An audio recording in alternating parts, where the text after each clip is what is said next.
Hi, you guys. I'm Catherine Sorensen. Hi, I'm Elizabeth Cardez. And you are here with the Firewalker Podcast. What is the Firewalker Podcast? It is a place where we come together to share stories, experiences, ideas that have shaped us to who we are today. All right, and today is episode 8. Yeah, baby! We're actually having our first three-way today, FYI. Yeah, we are. Quick note, we are on Apple Podcasts now. If you could do us a solid, write us a review, rate it, we'd love you forever. Yeah, that's easy. You want to be loved forever? Done. Yeah, that's it. That's all it takes. Wow. It's unconditional too, by the way. Absolutely. Well, no, it's not. It's conditional. You gotta subscribe. Well, how many stars is it? Yeah, wait. 4-star. I don't know. Well, but here we are with Franco with the Professional Podcast. Wait, the Professional Stepdad Podcast. I'm so happy to have you here. Thanks. Seriously, like, you walked in the door. The first thing I did was give you a huge hug, look you in the eyes, and be like, dude, what the messages you're sending to the world right now are huge. They're huge. Like, I listened to your podcast on, like, replay, or on, what is it called, continual play? Yeah. One after one after one. Mm-hmm. And, like, in all honesty, I have not given you the space, the respect, like, you're fucking awesome. It's tough. It's tough because the subject matter that I speak on, kind of like what you guys do, right? The subject matter that I speak on is not, it's not popular in the mainstream. It's not one of those catchphrases or TikTok tags, right? I mean, it's not. I mean, when you speak about being your authentic self or being true, or like the message that you guys talk about on your show, which is, being unforgiving on who you are and not apologizing because you don't need to, right? Or like what I talk about with being a stepdad and the journey and the trials, the tribulations, the rigors, the ups and the downs that I go through. It's just not popular because, for the most part, stepdads and the narrative around it, we think of stepdads as these evil characters in movies, right? That rape, pillage, steal. Yeah, same. Yeah, any stepmom, stepdad, step whatever, any step, forget about it. Right, and I kind of think that the role of a step-parent kind of takes this this route of avoiding conflict all of the time and just trying to, like, stay out of as much drama as you can. Mm-hmm. And I feel like you're good at addressing that that's not just your only role in life. Right, the whole, like, the avoidance of any step-parent when they come into any step position, right, is the avoidance that they do or the reason that they keep away and the reason that they don't want to step on any toes, start any fires, is because we have this belief in society. There's this belief which is, you haven't earned your spot, we don't trust you, keep your ass away, but hey, don't leave us. Right? And that's what we have to deal with. And so for the most part, and there are unicorns, is what I like to refer to them. There are unicorns kind of like myself, which is where you find the soulmate within a situation, within a scenario, and everything turns out great, right? But what people don't know is what happens behind closed doors, all the fights, not between my wife and I, but the fights that I dealt with family members. I call them or the others, right? Because you fight and you argue with their beliefs on step-parenting. You are literally not only fighting your own beliefs about step-parenting and what it means, but then you have to now go into this whole new realm, which is, you don't know if she's been abused, you don't know if he's been beaten, you don't know what and they come into this scenario with that thought, right? So immediately you are judged, ridiculed, and you're not trusted. And so for a lot of stepdads, which is the reason why, I don't know what the divorce rate is as far as like second marriages go. It's super high. It's pretty high, probably in the 80s. It's super high. Yeah. But the reason a lot of stepdads don't stay is because of two reasons. One, the stepmom or the bio mom won't allow you in fully because she's been hurt. But she's lonely, so she allows you into the situation too early. Right? She didn't work on herself first. Or the stepdad will jump in and realize that he's either same story. Get off more than he can chew. Yeah. And he doesn't want to be lonely either. He doesn't want to be lonely. The whole loneliness factor plays a huge role. But for stepdads, here's the thing: when you, for the vast majority of stepdads that walk into a new family, whether it's 1 kid to 8 kids, whatever, they have this foot out the door, and they leave this hypothetical foot out the door, because if something happens, they can easily go, They don't want ownership. I'm good. Yeah, they My don't foot's want out the door.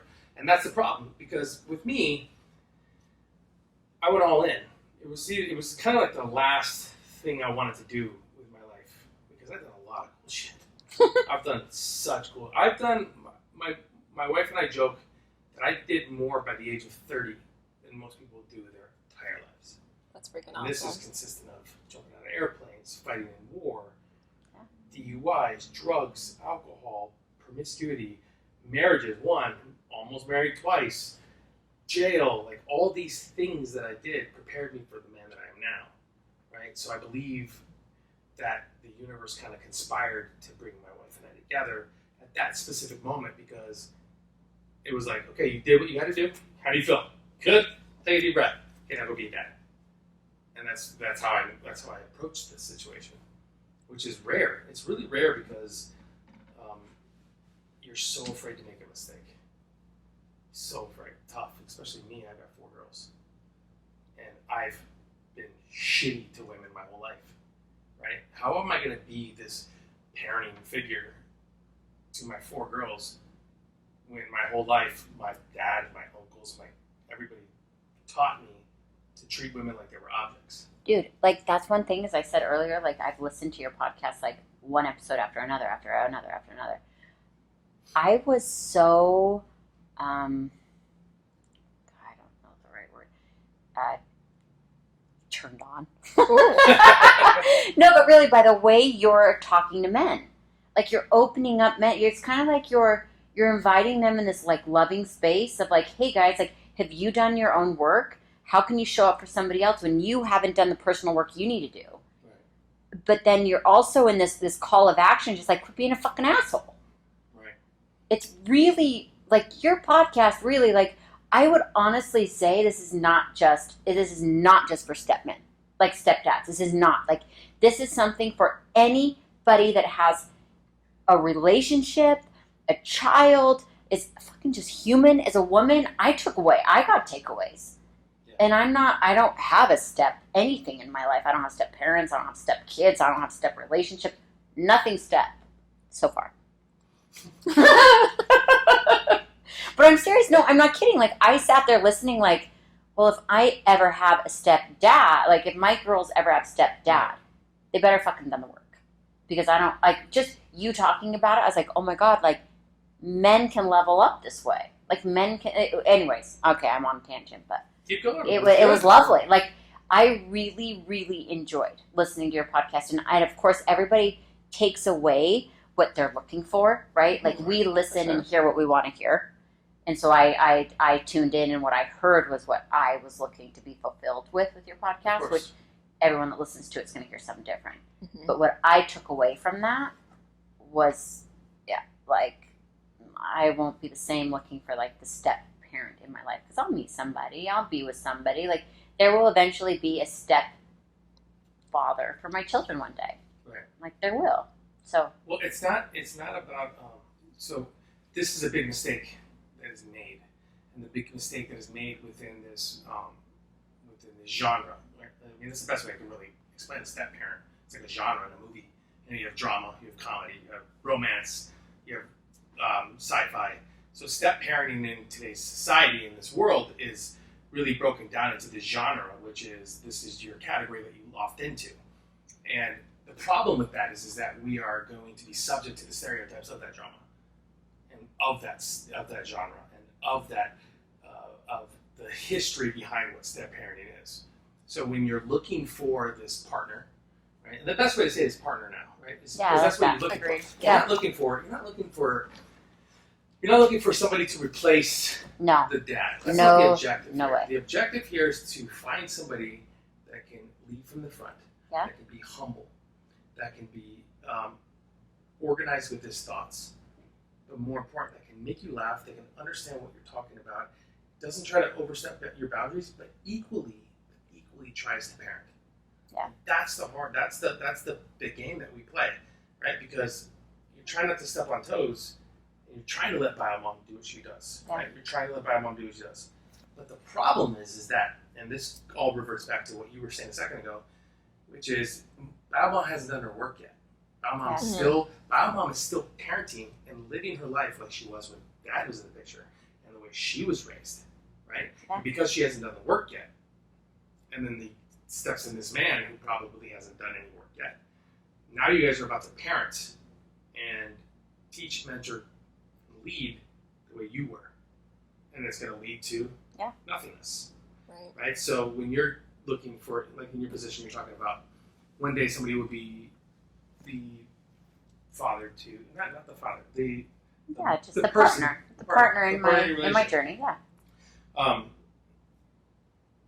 what you need to make sure that you understand is that before that can ever happen, before it can come to you in a way that you want it, you got to do that work first, because you have to be aware of that guy, right? And the problem is that we surround ourselves with so much of our past and who we were, and the moments in which make us feel good, that it doesn't allow us to, because whoever that guy is for you, he's on his way. Right? Yeah. Like, think about it like this. He's in a distance. He's on his way. Yeah, I get it. He's on his way. He's going to come here. But if you don't make room for him, he won't show up. Right? Yep. So that's how you got to think about that. And that's what I try to explain to these stepdads. Like, a lot of these women are lonely. A lot of these single moms are lonely. It's hard. They're working 2 jobs. Because of COVID, they're out of work. All these things, right? They're not looking for dad right off the bat. What they're looking for is, and this is the best way I can put it, what they're looking for is somebody to listen to them. That's it. I don't need you to solve my problems. Oh my God. You talked about that. Right. That might have been in your last episode. It's like, don't fucking solve my problem. She's been solving her problems the whole time. Exactly. She can solve problems. Yeah, but men. So think about like damsel in distress. We've seen this in movies. Yeah. Right? Damsel in distress. Inherited, like it's in our DNA. Men. Save the woman from the burning ship, kind of thing, right? I mean, we see it in our it's for, if you ever go on a cruise, what's the thing they tell you if the boat's going down? Who goes out first? That's right. Women and children. Women and children first. So it's this save the women, because if you save the women, you save the kids, you save humanity. So it's a DNA thing for men. It's, I want to solve your problem. I have a better idea. Maybe you shouldn't do that. But I'd have to say maybe 8 times out of 10, probably 9 times out of 10, when a woman, whether it's your girlfriend or your wife, or even your friend, is talking to you about her problems, she doesn't need a solution. That's not her objective. Her objective is just to let it out to somebody that's not going to prejudge her, tell her what to do, or give her some bullshit things she's not going to do anyway. And I'm turned off. The minute somebody's like, and it could be women, men, it doesn't matter. The minute somebody comes in is like, oh, I'll tell you what to do. I'm like, fuck off. Kind of. It's like, like you said earlier, I've been solving my own problems for years. Yeah. Like, I know what to do. I just need to, like, kind of bitch and scream. Sometimes, too, when you say what you need and give it this, like, space in the universe or whatever, you, like, that's enough. Solve it yourself. Yeah. Like, you're kind of like, I mean, how many times have I called you? And been like, okay. Like, and as soon as you say, writing no, you'll text me. I know the answer. I know, I'm like, ... Like, just ignore that. Don't worry about it. Don't reply. Yeah, but can I do a little plug for women real quick with this, like, with this bit? Yeah. So, did you say bit? With this segment, with this fucking amazing episode.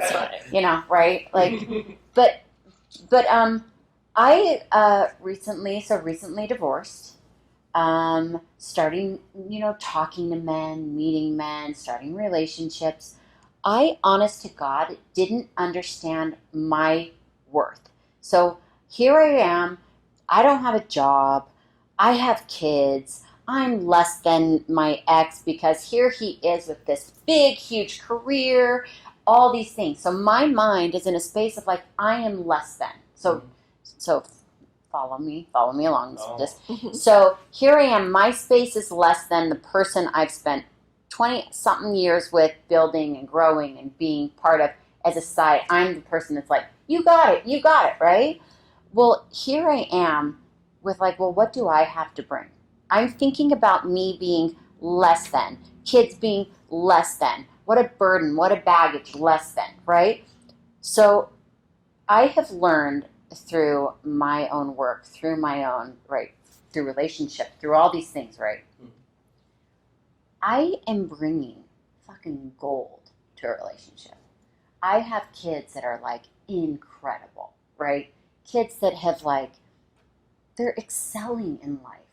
And here I am like, yeah, I don't have a fucking job, but like that doesn't define me, right? Like I've been a homemaker, but I've kicked ass in my homemaking years, right? I have. Yeah. So here I am sitting here inviting a potential partner into what I have spent 20-something years building. Here I am, like, I've spent my whole life invested in my career, which is my children's upbringing, and I'm allowing somebody to come into the space, right? Whereas, like, a man, they're spending, or whoever, my partner, in this case I'm saying a man because that's my potential partner, has a man been spending 20-something years investing in his thing, right? Do I allow a man into what my potential business is, like so freely as a man? Like a man wouldn't let me in his business. You wouldn't let me in your part. Say you've been working on something for 20-something years. Would you let me in just like, oh, don't worry about it. Come on in. Do I trust you? I don't know, but if you think about it as a business venture, would you? Like calling the shots? Yeah, be like, sure, like, come on in. Welcome. Great. You got 50% ownership of what you've been working on for X amount of years. Like, sure, run half the business. So, does that make sense? Yeah, did I explain that well? Yeah, you did. So the best way I can answer that would be, if I didn't. So earlier I talked about the unicorn situation. Yeah. So for me, yeah, like when my world and everything that I was in, my wife and her 5 kids, yeah, take 50% of everything I have, everything I do, everything I say, go.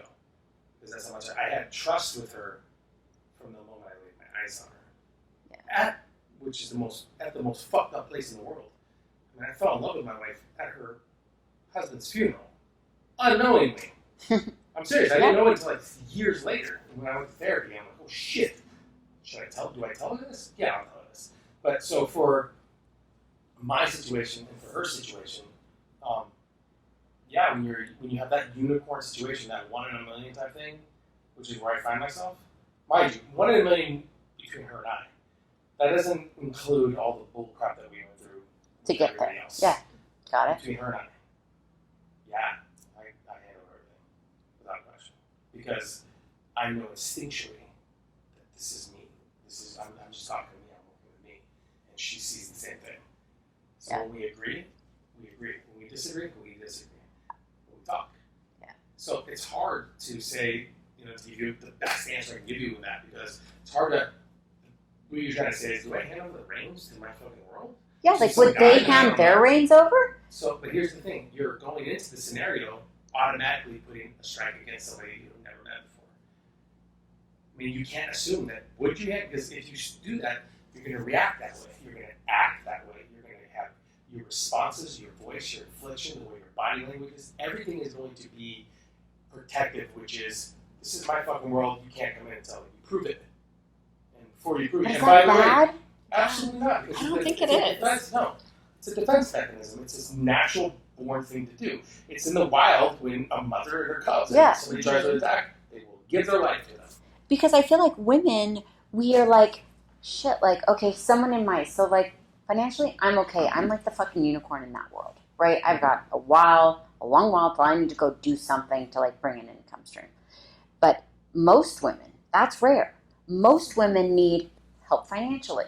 They need help with their kids. It's kind of like they don't understand their value of what, like my point of that story too is like, my worth is as equal.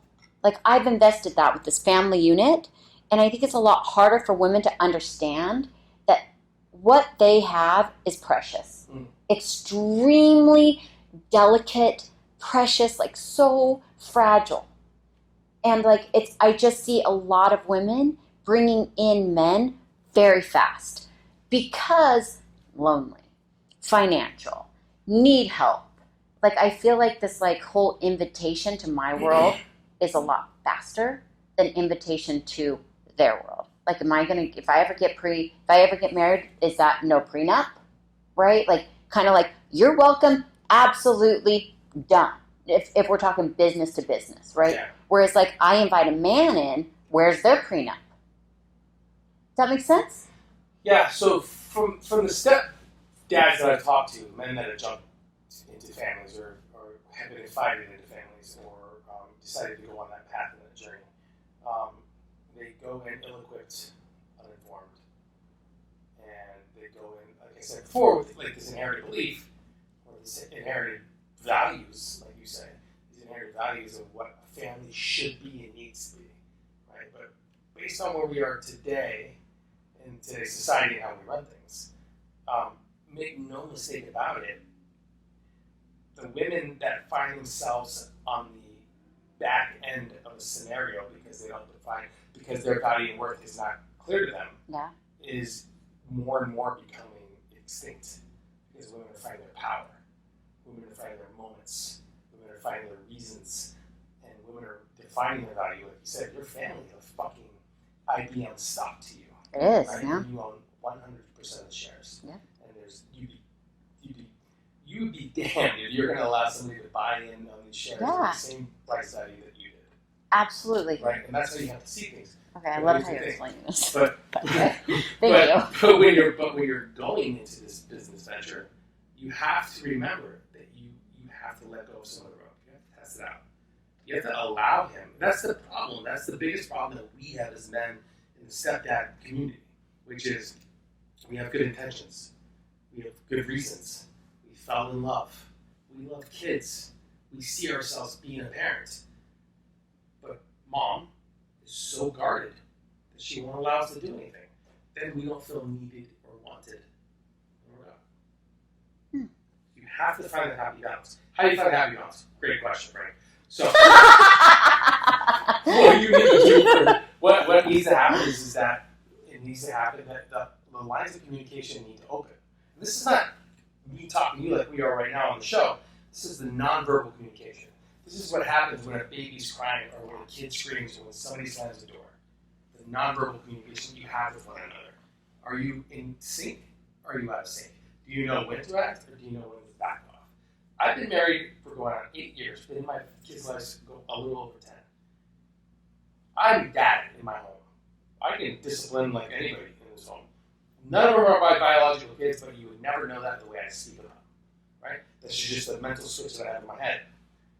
But there are for sure times when something happens, and I'm like, and I walk away because I know I can't do that. I know I can't handle my 16-year-old scenario like mom can. I agree. But that is an unspoken communication we have with each other because we've worked on that. We spent the time. We've done the books. We did the reading. We spent the hours talking at night where it's everything's on the table. There's nothing. There's no judgment. There's no fear of ridicule. There's no fear of like, will he or will she be mad at me? This is, hey, you're doing this. I need you to stop. Great, you're doing that. I need you to stop. Cool. Thank you for bringing it up. Thank you for bringing it up. So much trust and communication in each other. And all that ties into accountability.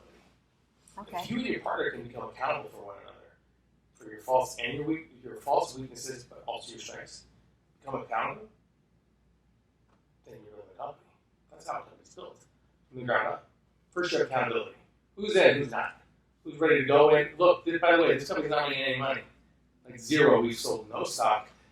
People laugh at us. We've been laughed at. 15 rings in a loan.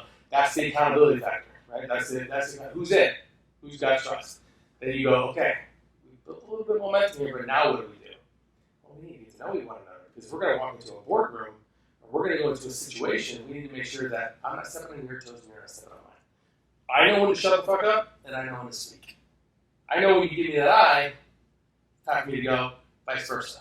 That just comes from work. That comes from that spending that time with one another, get to know one another.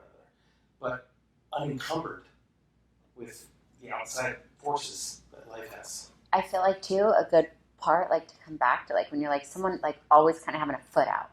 Like, you talked about how, like, you enter with a foot out. Like, for women, I can see me entering with a foot in. Or a foot out. One in, one out. Like, I get that. Like, I see that.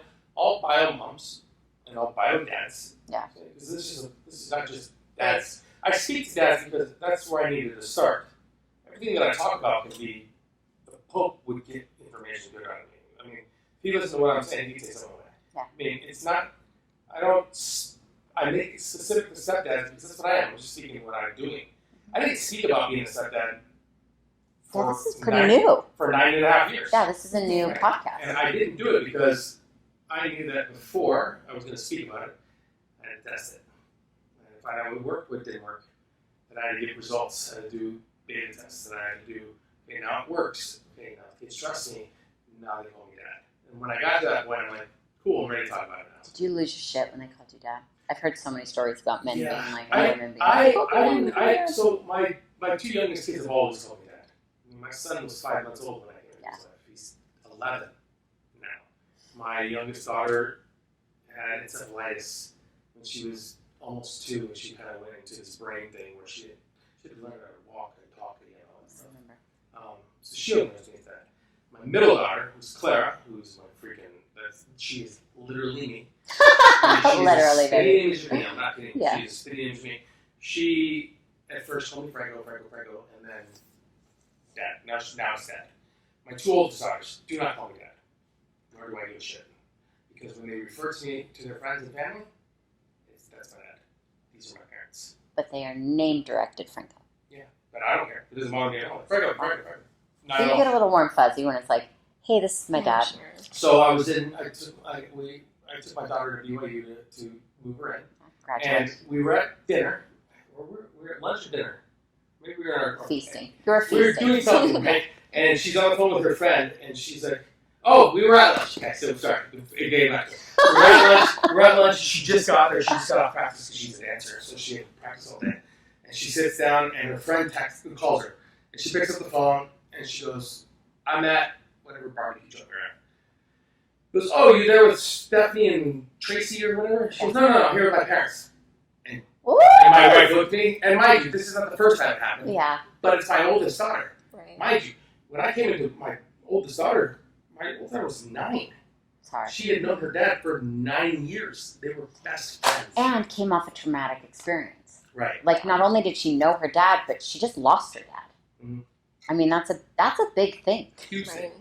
So how do you think your setup in your family is different than if dad is still around and bio dad is still in the picture? Amazing question. So, a lot of the comments and a lot of the questions that I get, or even some of the ridicule I get, which is, bio dad's not in the picture. You don't know what we're doing. First and foremost, you're giving the bio dad in that bio situation too much power. Just like you're giving the stepdad and the bio mom, all it has too much power. These labels are too much power. It's more about what's good for the kids.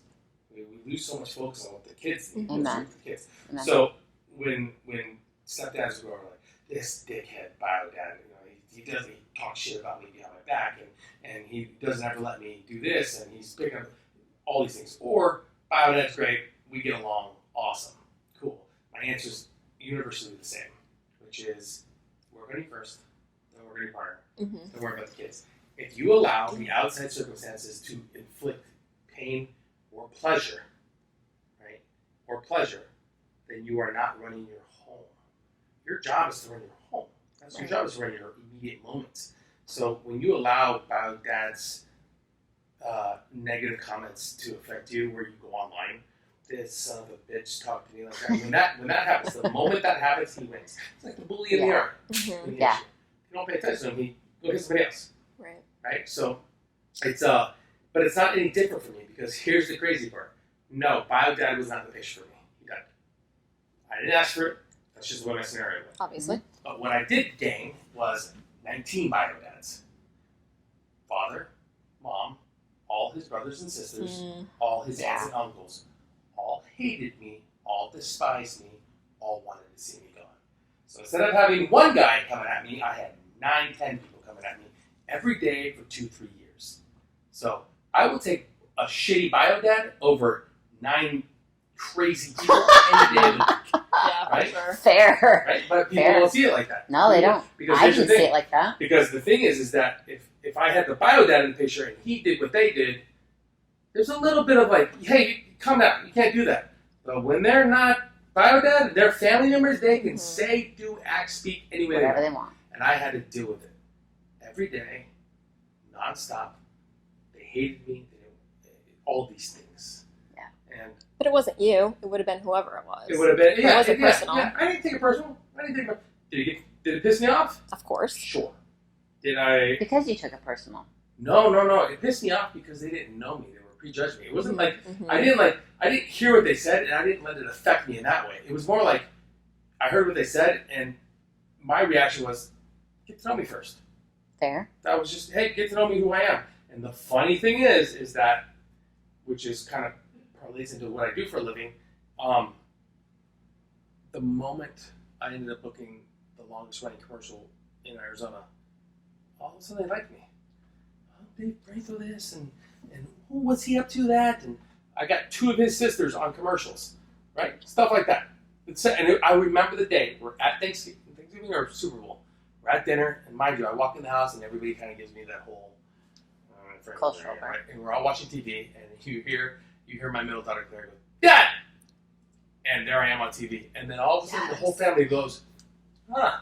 And no shit, from that day on, they treated me like I was I walk in the house, go here! Like, that's how it went.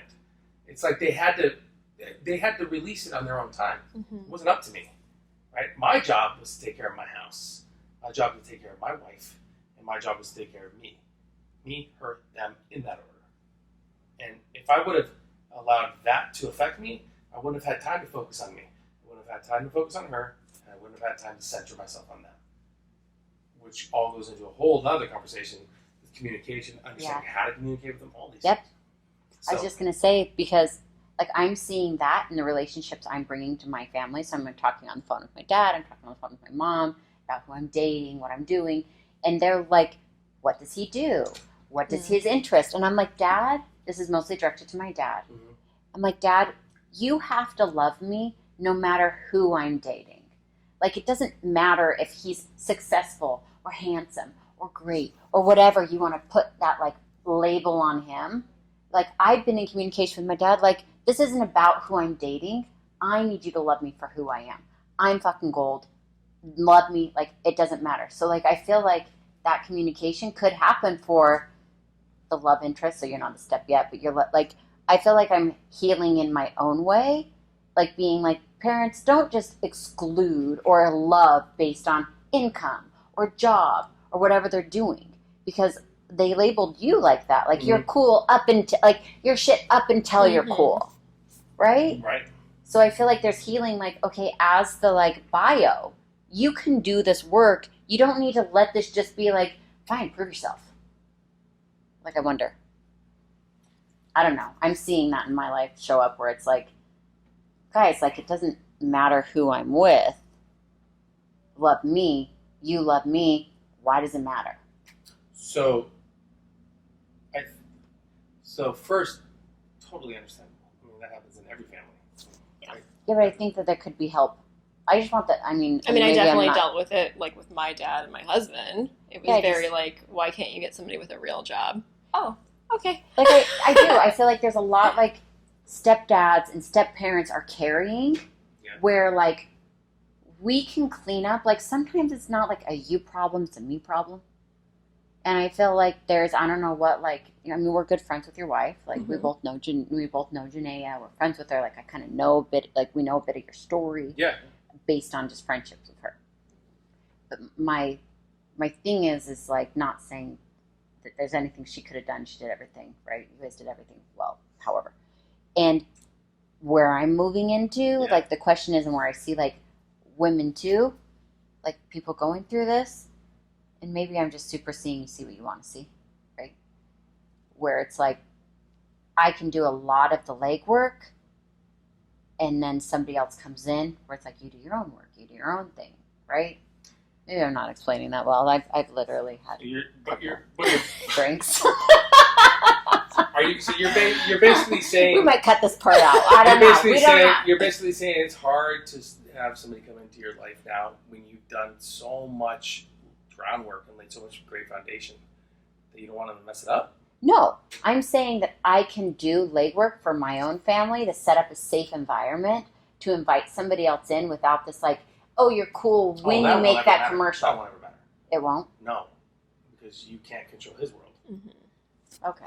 When people bring into relationships their world, not the other person's world, your problem with your dad is not the fact that he's telling you what you're doing. You're focusing on the fact that your dad's even asking the question, but your dad is not asking the question because he wants to.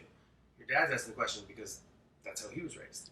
Yep. That's how his dad would do it. Yeah. And that's how his uncle was doing it. He just doesn't know any better. But I can call my dad out on his bullshit and be like, dude. Yeah, it's not. But that's what I'm trying to say. It's not bullshit. Okay. Your dad is not wondering whether or not who this man is or what he does for a living. Your dad, in his own way, because he has never learned how to communicate with you properly, is wondering if you're smiling, if he's made you smile. That's all he cares about.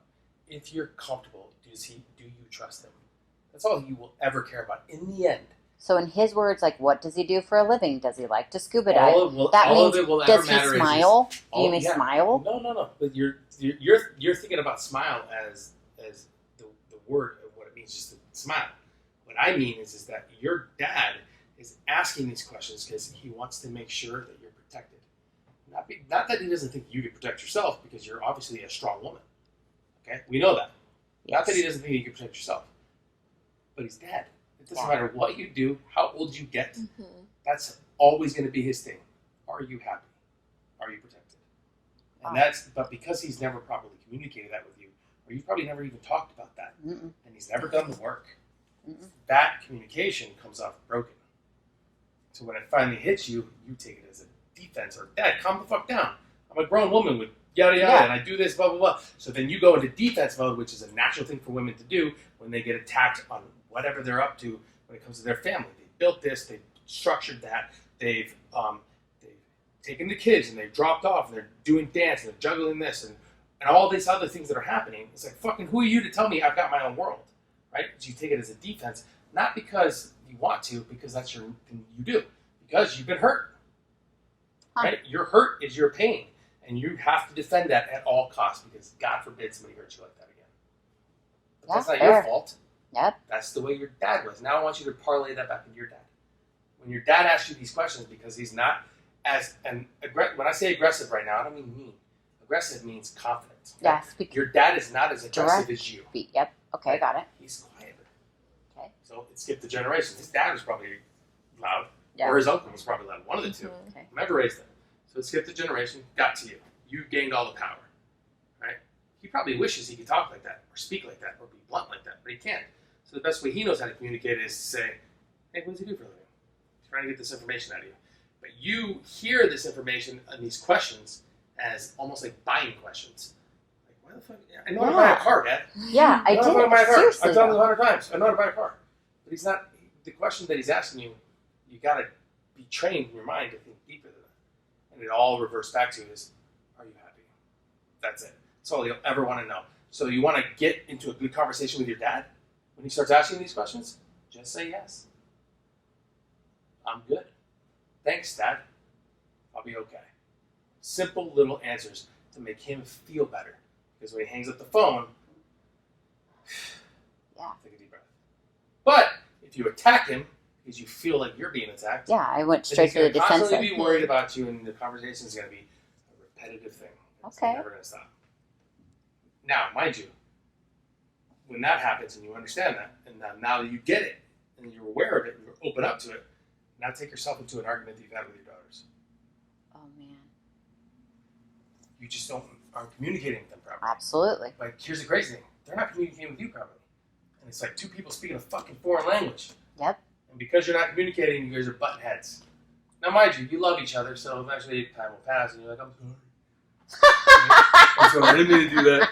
Or you'll get some liquor and you'll go, my bad. Okay? Yeah, seriously. But communication, if you don't have it properly, if you don't understand how to properly communicate with somebody on a nonverbal and verbal point of view, and then forgive them for who they are, then you can never be who you're going to be, because you're constantly going to be holding on to old shit. My advice to you, before you let any man into your world, is to let go. Forgive, and understand that whomever you're going to meet next is not your ex. Yeah. It's just not. Great advice, man. That's the best way I can put that. So call your dad after this and say, I'm sorry. Done. For sure. Done.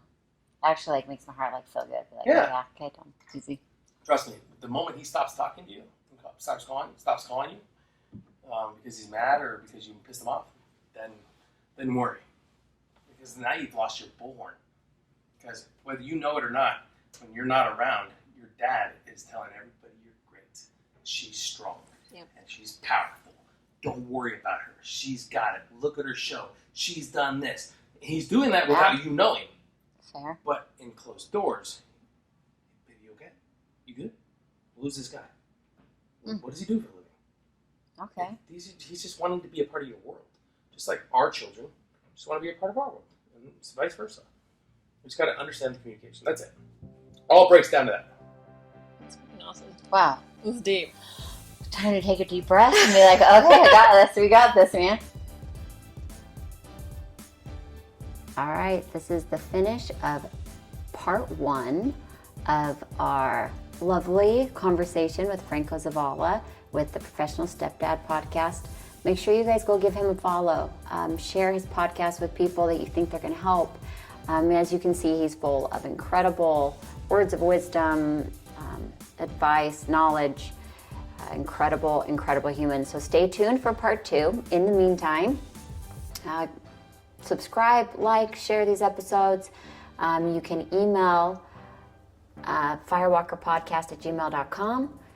You can find us and Franco on pretty much all the social platforms, on Instagram, Facebook, Apple Podcast, YouTube.